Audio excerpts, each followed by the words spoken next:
we are in a suboptimal environment that is blocking our energy production, which is sensitive to everything in our environment, right? Everything we were saying, the quality of the food, how much stress we're under, exposure to various toxic things like heavy metals or endotoxin things coming internally.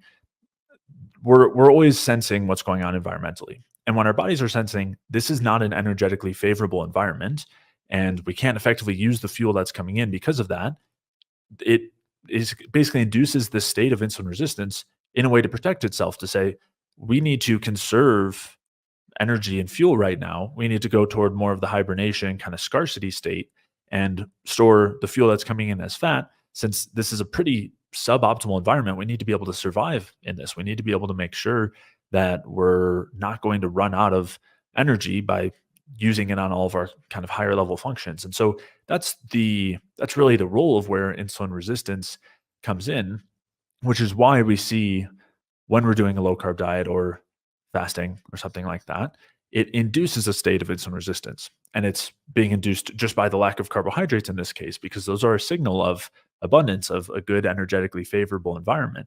And so the lack of carbohydrates signals to our body that we want to be shifting away from the usage of this high octane fuel and more towards storage and hibernation, which then happens with things like lowering the thyroid hormone production and conversion, increasing hormones like glucagon and other stress hormones. And so that's generally the state that we want to avoid, or the situation we want to shift away from.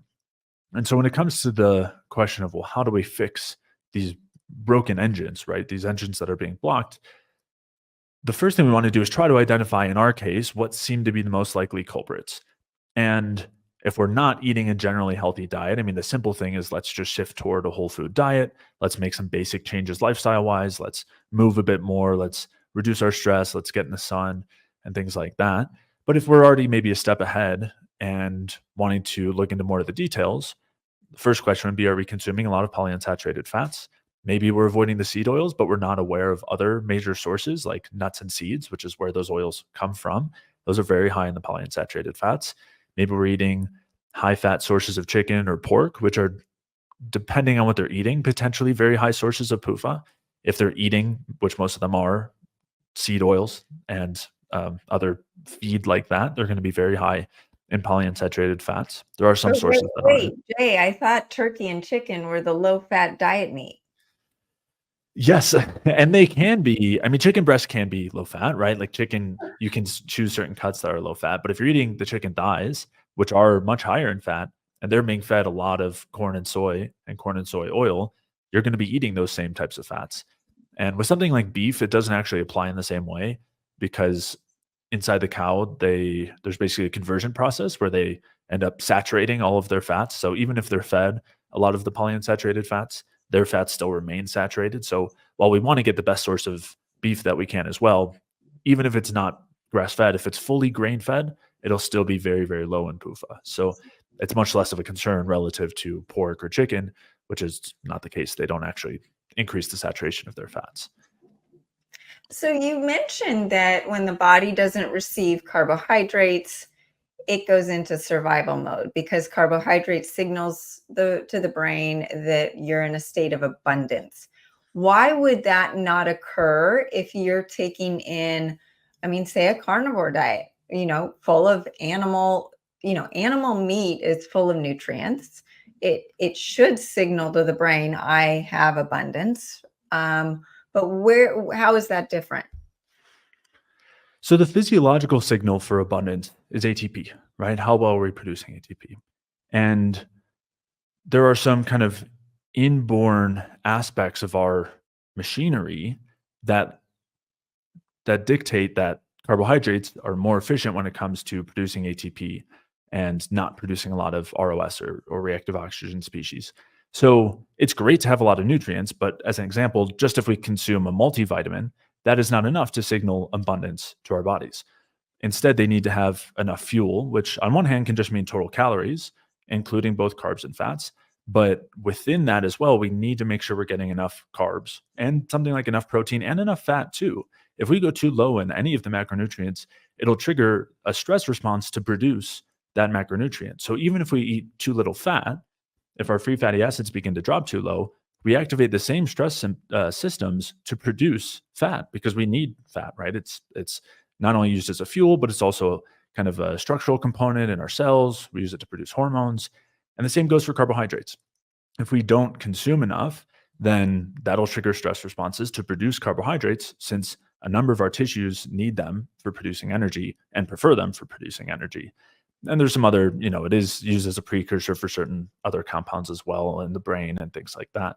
But what we're essentially getting at is, just like magnesium is a nutrient, and if we have too little, that causes problems, fat is a nutrient and carbohydrates are nutrients.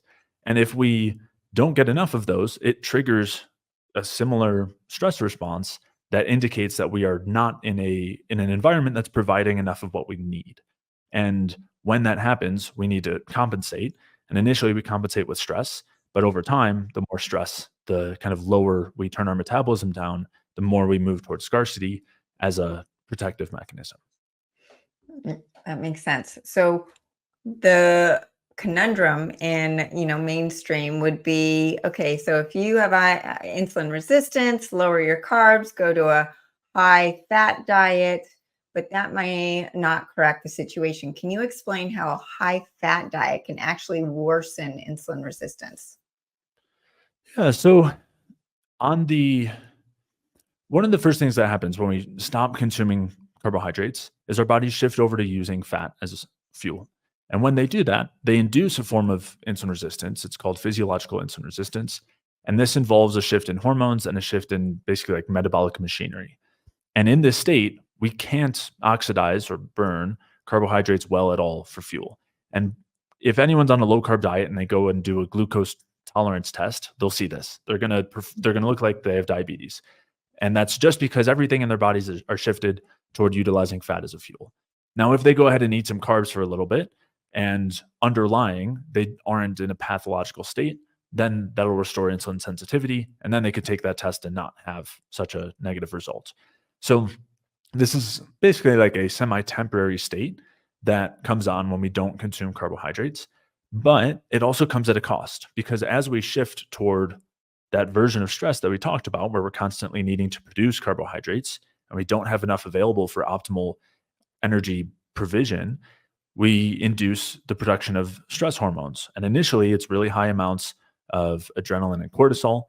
And there's also a lot of glucagon involved. And over time, the amount of cortisol and epinephrine reduce, but we'll still see chronically elevated glucagon. And this is a central stress hormone. It's produced in all of the same instances that cortisol does or is.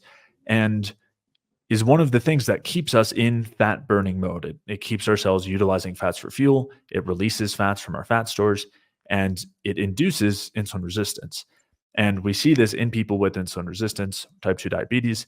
They have excessive amounts of glucagon. And if you wipe out that glucagon, it'll restore their insulin sensitivity, meaning that this is one of the key signals that switches us from glucose burning to fat burning. And by preventing that switch, we start burning the glucose again, and we don't see the same insulin resistance.